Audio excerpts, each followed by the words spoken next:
So I've been up since 2:45 in the morning, and we're picking up my truck today.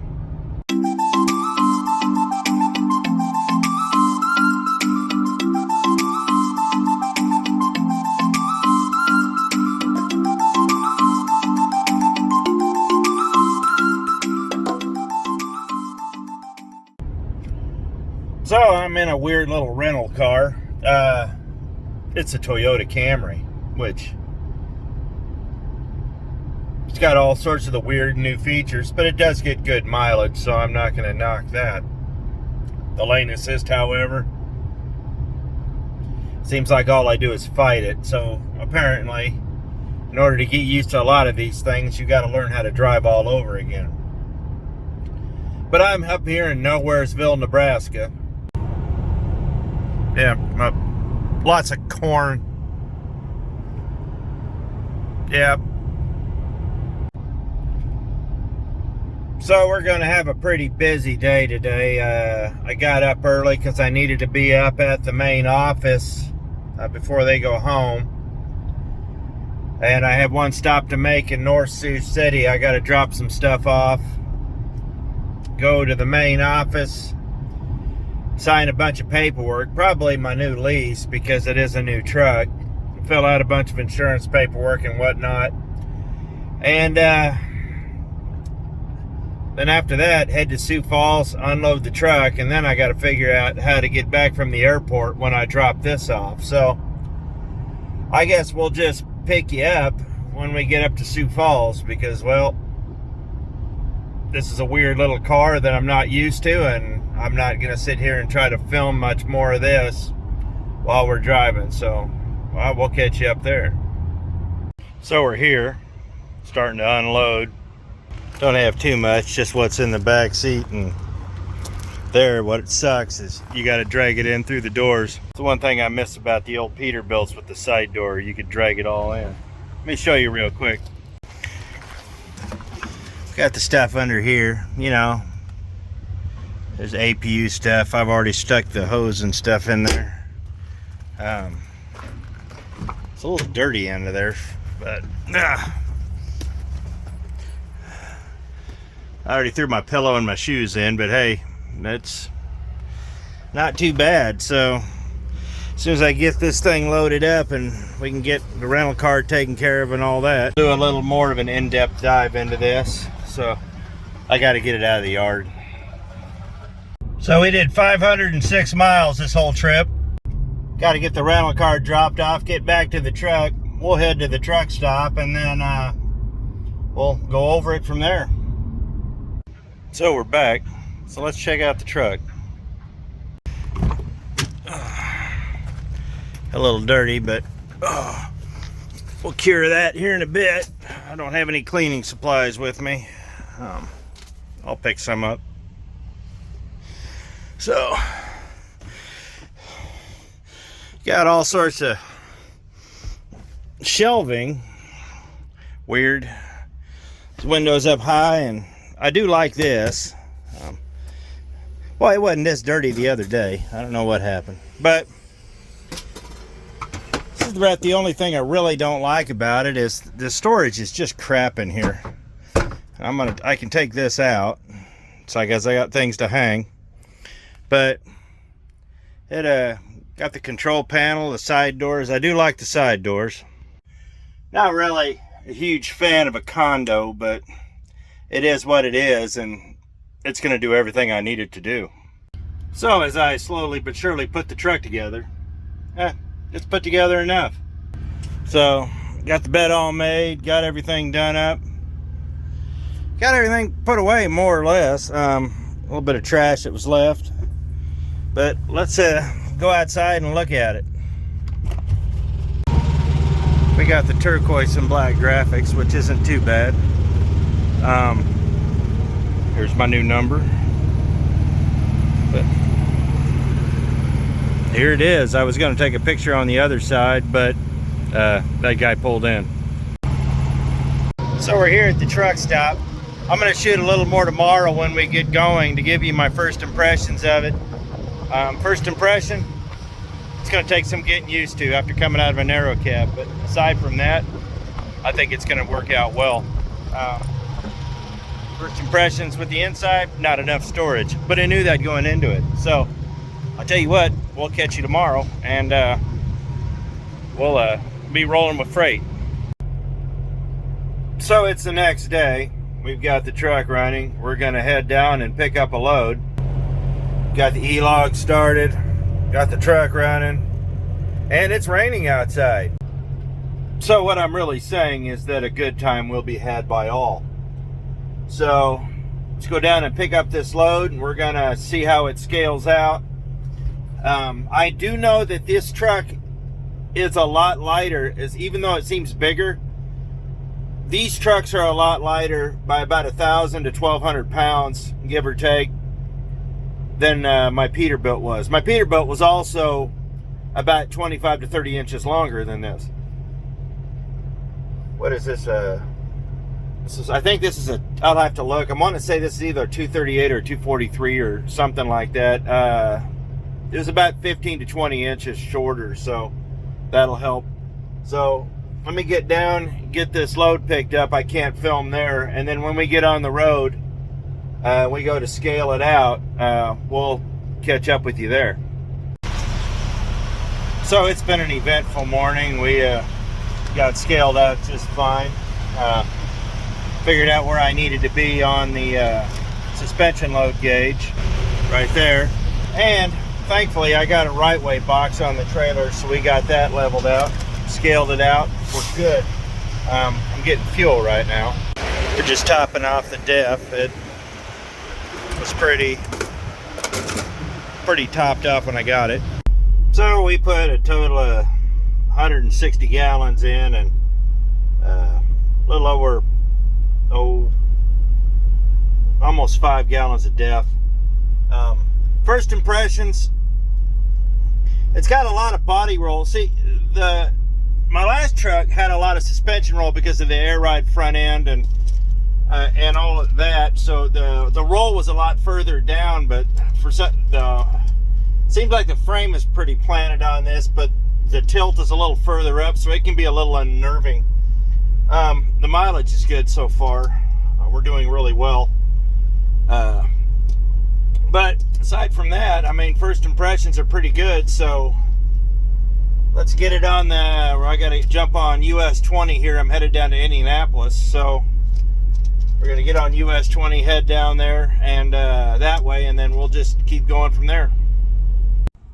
So I'm sitting here finishing up my half-hour break, and come on, easy.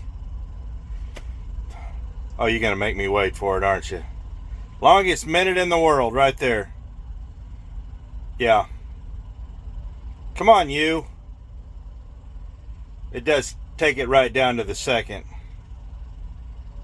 Really? Really, we're gonna do this? Okay, I know we don't have time for that, but oh, now you flip. There's a few things that kind of glare out at me that I have to get used to. One of them is the passenger side. I don't like the way the mirrors sit. I think they should be just a little bit higher, but they're doable, but there is a huge blind spot over there. I actually knew a car was there and completely lost it in both the spot mirror and the big mirror. So that's something I need to be mindful of there. As for the driver's side, not too bad. I'd like the seat to go back just a little further, but you can't because of the cabinet. But aside from that, there's not too much to complain about up here. They didn't disable the collision avoidance system, and apparently a shadow of a bridge damn near dynamited me earlier today. So we're gonna have to address that. So we gotta sit here and fire it up. The check engine light does go away, so it's been all pretty good so far. I was listening to an audiobook and had to cut that short.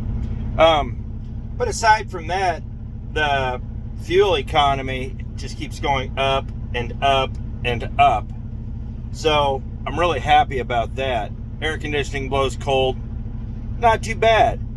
So we're on our way to Indianapolis, and so we got to get back on the road. During high winds, this takes a lot of getting used to, like I said earlier. Yeah, it takes some getting used to, but aside from that, it's not too bad. So we got to get through Cedar Rapids and through Davenport, and once we get through there, we'll stop somewhere in Illinois tonight. And I don't think I can make it all the way to Crawfordsville. I would try harder if there was a Waffle House there, but there's not. There's just a McDonald's, and well, I don't want to do that. So let's get back on the interstate and go. The only thing is that this doesn't have the acceleration my old truck used to have, but it doesn't have the horsepower either. But it does have the torque, so if you can get it going, it will hold. But it doesn't have the raw oomph that the old truck has, but that's understandable because we have 150 less horsepower here. But the mileage is just skyrocketing, so I got that going for me. So let's get going, and we'll catch you at the next stop. So we made it to the Loves in Knoxville, Illinois tonight. Only about 495 miles tonight, so not a whole lot, but it was a good day. So when I go check in here, truck backs in a whole lot tighter than one would think, so that's pretty good. On the other side of the parking lot over there is the American Legion. They're open to the public. Just saying. So it's the next morning. I didn't really film anything because it was pitch dark. Put fuel on the reefer and all that. Started raining, so getting used to a brand new truck in the rain is interesting, especially in the dark, so we took it easy. I definitely need new windshield wipers. But we're just about here into Indiana right now. I'm at the Pilot in Oakwood. I remember when this was a Marathon before they tore it down and built this monstrosity that really, yeah, we'll just not go any further with that. But my seatbelt on. So yeah, we're getting about 7.6 according to the economy gauge here. Doing really good. I'm very pleasantly, well, I'm pleased about that. I'm not pleased that my seatbelt is acting all funny. There's a few things I need to iron out so far, but let's get into Indiana, and we'll be there in a few minutes, and we can talk a little more there. So we're here at the customer. Let me show you something. Show you the automatic fifth wheel. It's got an automatic release. You just flip this up, push this down. Something should happen here. Or no, you can lift it up. All right. Just cover that again. I guess we're good to go.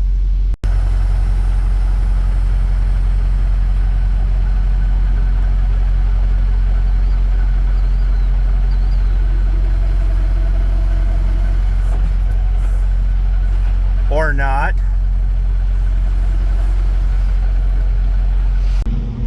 Apparently it doesn't work, so either that or I'm not doing it right, but it didn't unhook, so I guess that's something we'll have to explore later. So the automatic fifth wheel had been removed. I guess they'd rebuilt the fifth wheel at some time and didn't go back in. A lot of people don't like it. It's great when it works, but when it doesn't work, it's a real bear. And I think just due to cost, a lot of times people just take it out. As you can tell, it's a couple days later. I'm actually down here in Jackson right now. I got pretty busy. I mean, I'm glad I'm back to work for real. But that was the first run with it. It was pretty anticlimactic. It did everything it was supposed to do. I do not like the collision avoidance system at all. They did not turn it off. Actually, I had a guy hit the brakes in the lane next to me, and my truck almost came to a stop in the middle of I-29. So we will be taking this whole system out of the truck. It's just... so final thoughts. Well, it's going to take some getting used to. This is not my old truck. My old truck was zippy. My old truck was fast. You can definitely tell the difference in horsepower. But there are some positives here. There are some negatives, but it's just the difference between one truck to another truck. Nothing really detrimental. It rides really good. It gets phenomenal mileage. The mileage is great. But it's gonna take me learning how to drive again. I mean, seriously. Went from a high horsepower, high torque truck with all the bells and whistles to fleet truck. So, and fleet trucks are not known for their luxury.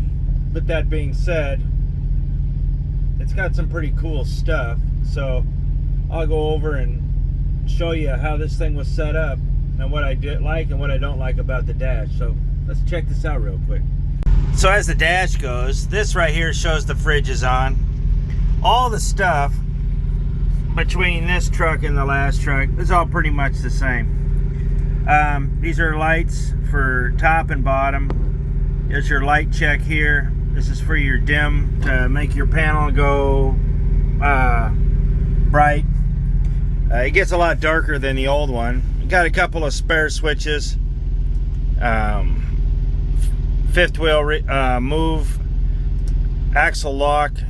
This is unhooked, and this makes for the, oh, not the fifth wheel, this is for the suspension, and this is for the fifth wheel. I haven't tried that. Here's your burner switch, traction control, this. I don't like this. I wish this was right here and this was right there. This is the Jake brake right here. I don't like that. But I do like the fact it has a fuel filter gauge. This sensor's going out, so I'm gonna have to fix that. But everything else is pretty good to go. I do wish these were over there like they are on the Peterbilts. The CB setup up here leaves so much to be desired. This is just such a horrible design. This doesn't want to sit right. In fact, if I don't jam it, it'll fly out. It got a little cubby hole up there, a little cubby hole up here. These flip down this way, and this right here just covers the pit space between those two. And I do have wraparound curtains on it, so that makes it nice. Now, as for the performance is right on par with what I thought it would be. I took it through the hills on 63 between Springfield and Jonesboro, and it left a lot to be desired, but it still did well. Now, truthfully, I think if this had 342 rears instead of the 336s, I think the difference would have been a lot more minimal between this truck and the old truck. If I was running West Coast, I would love these 336s. In fact, truthfully, if I was doing nothing but West Coast running back and forth, I would probably look into a 308, honestly. But for what I'm doing, especially Midwest, East, Southeast, 342s are about where you want to be. And truthfully, if I was doing, nothing but like Virginia, West Virginia, Tennessee, Kentucky, those, I would want a 355 or lower. It's with this horsepower and this setup, it sounds like, some pretty tall gears, but at the same time, it would actually, climbing hills, it would really help you. I mean, it wasn't too long ago when trucks had 373s in them, especially out east. So, performance-wise, once I got back on the flats, the mileage shot way back up. It doesn't seem to struggle, but the way the program is set up, when it starts lugging when you hit about 1300, no matter what you're doing, And I really don't like that. So that's something I'm going to have to look into when I talk to somebody about the programming and I see what I can do to kind of smooth this thing out and make it a little more of a pleasurable enjoyment to drive. Aside from that, the transmission's still pretty stiff, so I like that. Steering's pretty good. No air ride front end, so that's a change. But aside from that, it's been pretty positive so far. So aside from that, it was a pretty good first run. It was nice to shake it out, and I'll probably spend this next month shaking it out, trying to get it all figured out. I mean, that's just part of the deal. So I guess only time will tell. I mean, don't love the truck, don't hate it. And I've kind of come to the conclusion that this may just be a transitional truck. Drive this for a year or two, and then when I do find what I want, I'll step into that. I hope that's possible. If not, me and this truck are going to be together for a long time. So, yeah. So, this is the truck. This was the first run. Hopefully we can have a few more adventures with it.